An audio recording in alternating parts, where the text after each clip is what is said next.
Go fruit yourself.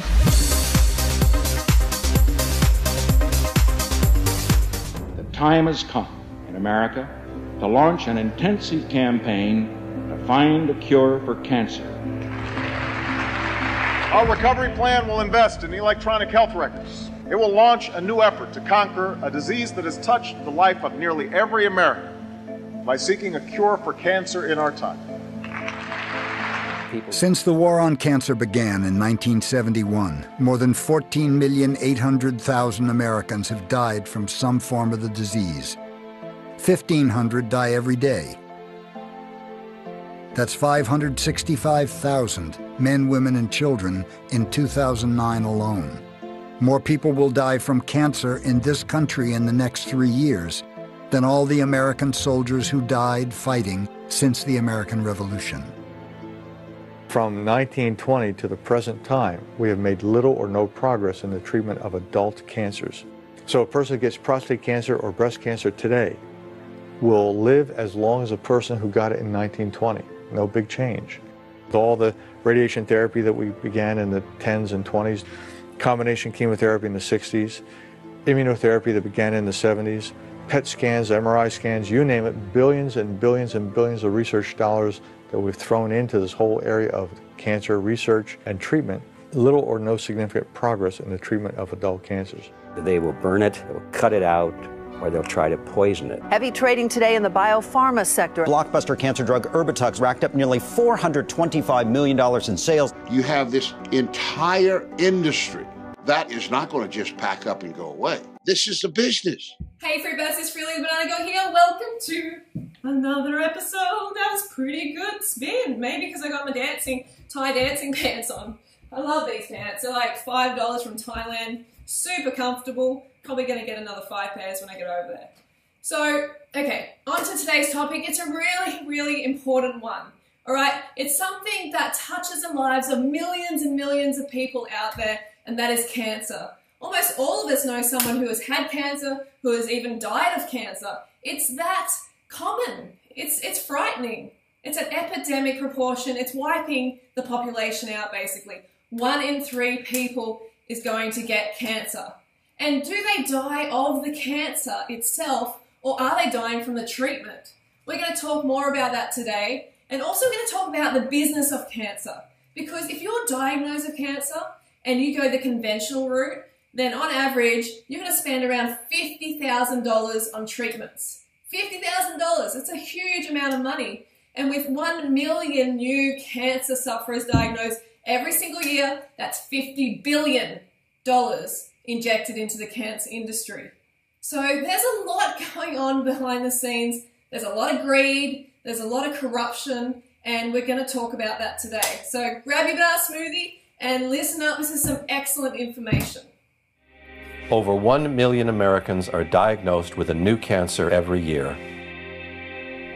All these people suddenly plunge into a dark tunnel that will dramatically change their life for many years to come.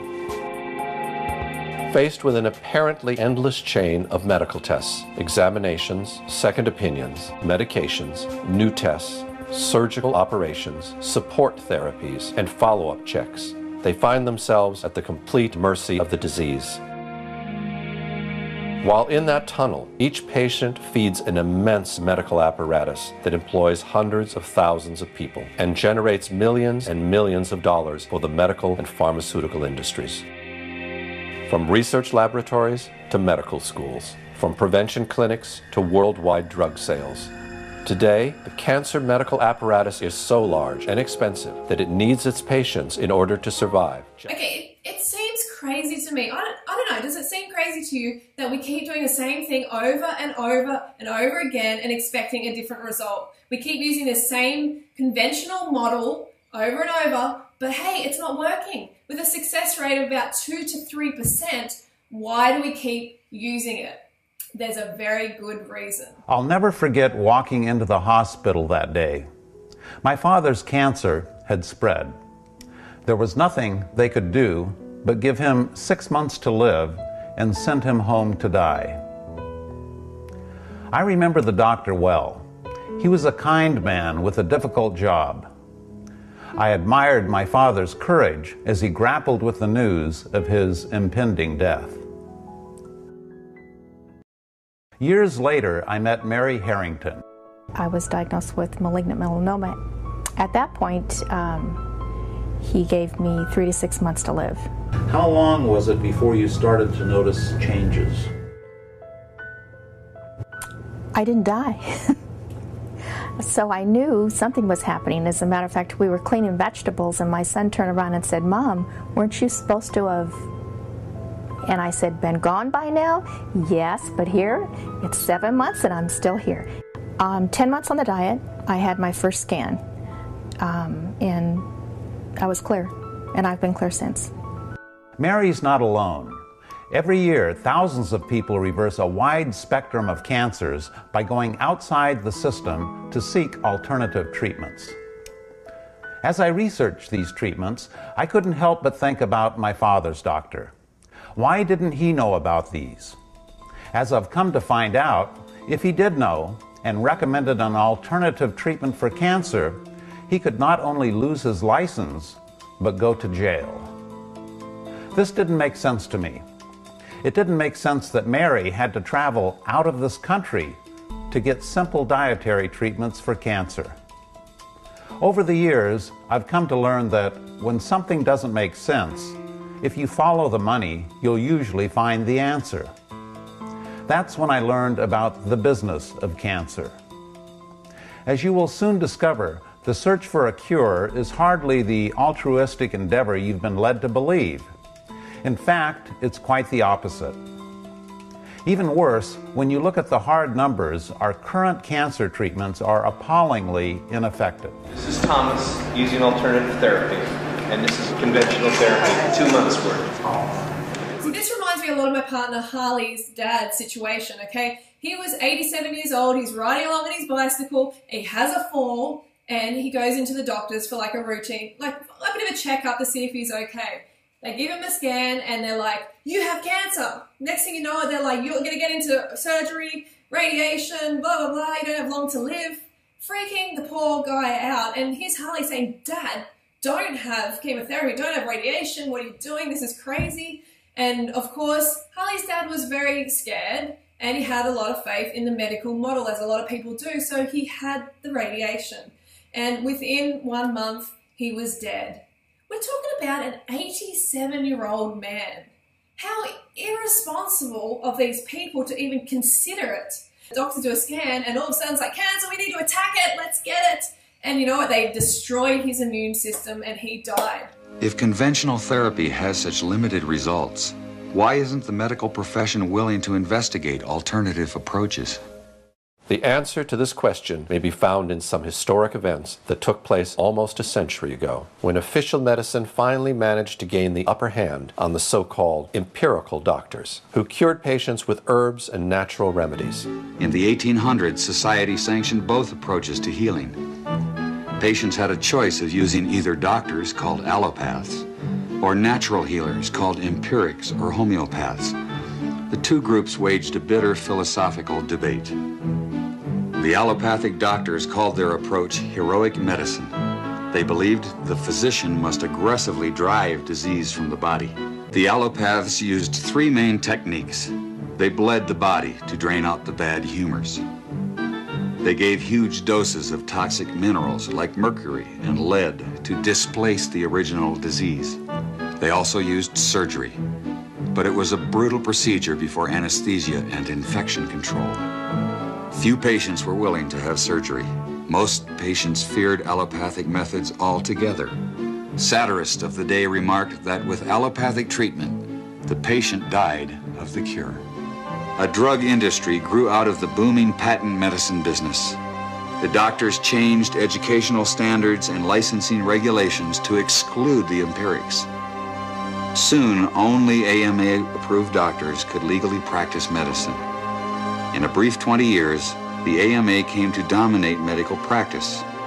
Organized Medicine launched a media campaign to associate the empirics with quacks. The code word for competition was quackery. So not only did the natural doctors get pushed out by the wealthy conventional model, But they also got blackened. Their name got blackened. They got called quacks, okay? Anyone who wasn't practicing the conventional way was a quack. The interesting thing is, you know, modern day doctors only get about 19 hours of nutritional training in their medical degree. 19 hours in the whole thing. They're doctors. They're meant to help heal people. They're meant to help, you know, help people become aware of what they're eating and the impact it has on their organism. But instead, they're just trained to prescribe drugs. I found that the average wife of these physicians knows more about nutrition than he does, but they sure know their drugs. And if you go to your typical doctor today, I don't care what it is, chances are you're going to walk out of there with a prescription. Why? Because that's what he has been trained to do. So I used to work in a medical clinic with doctors, and we'd have pharmaceutical reps come in all the time, and they would spoil the doctors. Okay, they would offer them trips and, you know, fancy equipment and all of this stuff. And then, of course, the doctors aren't going to want to recommend a healthy lifestyle to their patients, who are essentially clients, you know, because that's going to stop the flow of drugs. The companies that make up the pharmaceutical industry are among the largest corporations in the world. Together, these businesses have come to be known as Big Pharma.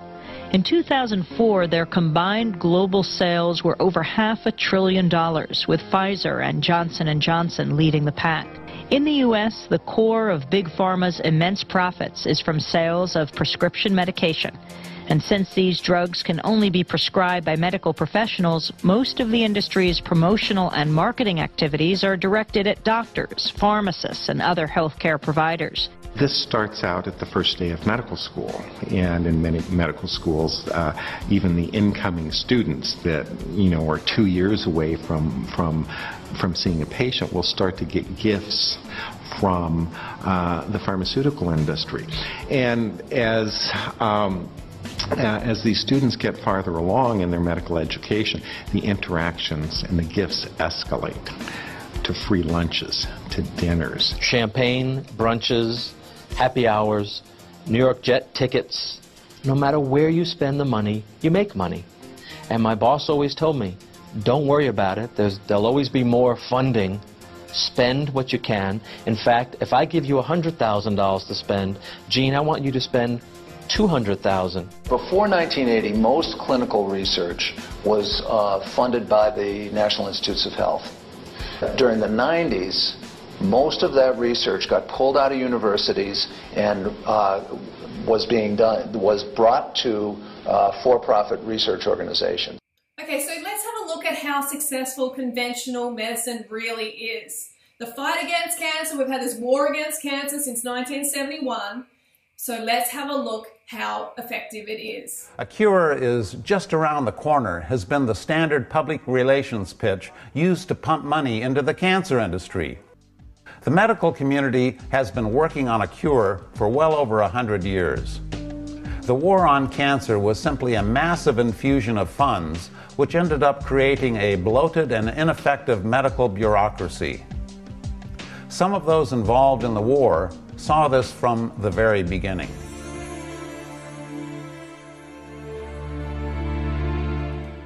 Here are the results of a study of every randomized, controlled clinical trial performed in the U.S. between 1990 and 2004, which reported a statistically significant increase in 5-year survival due to the use of chemotherapy.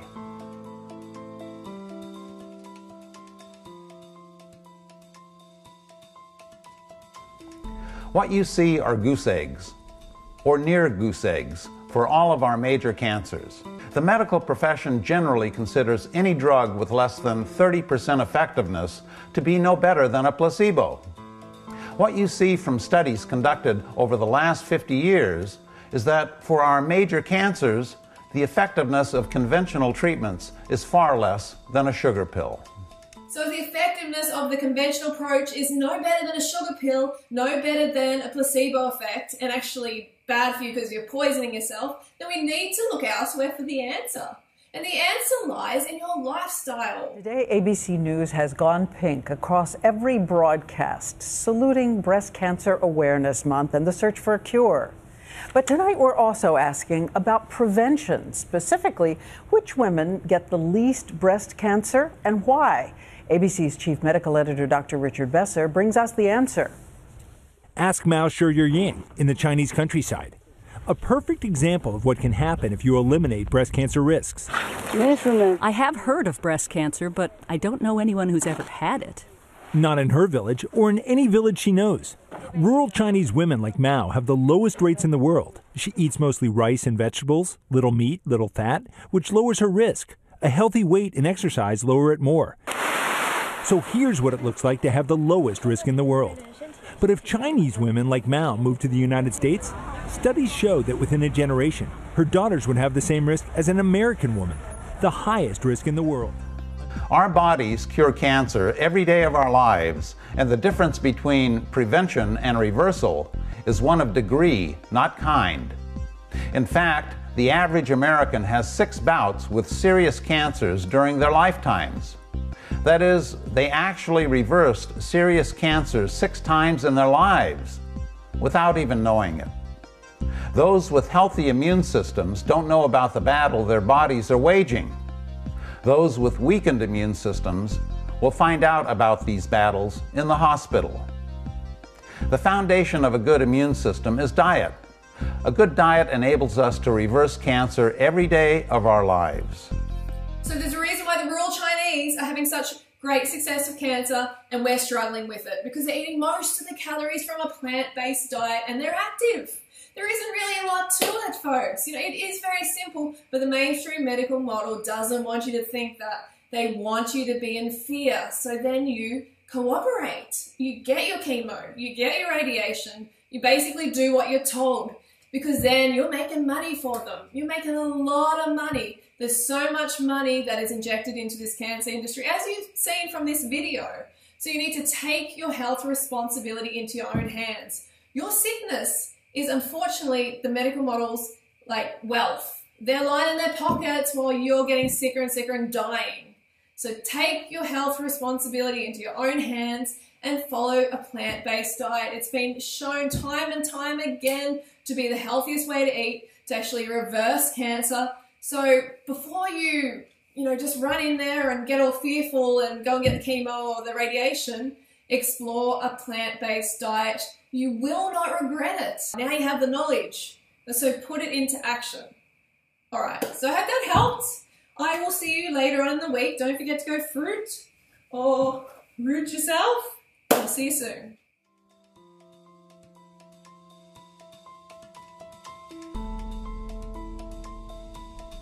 Americans practically worship animal protein, yet it is the strongest carcinogen we will ever encounter in our lives. This is not something that has been recently discovered. It's something that has been ignored due to our obsession with eating meat.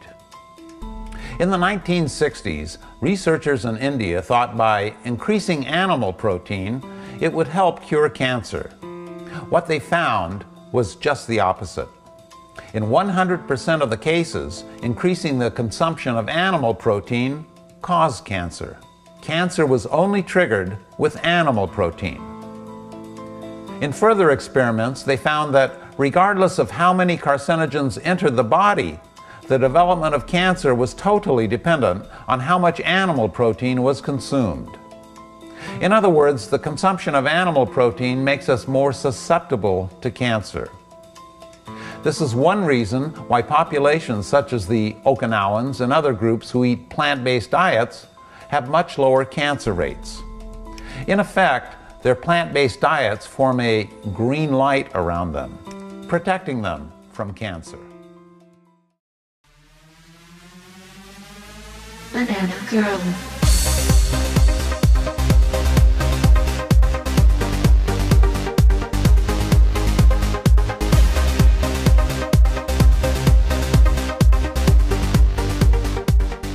Go fruit yourself.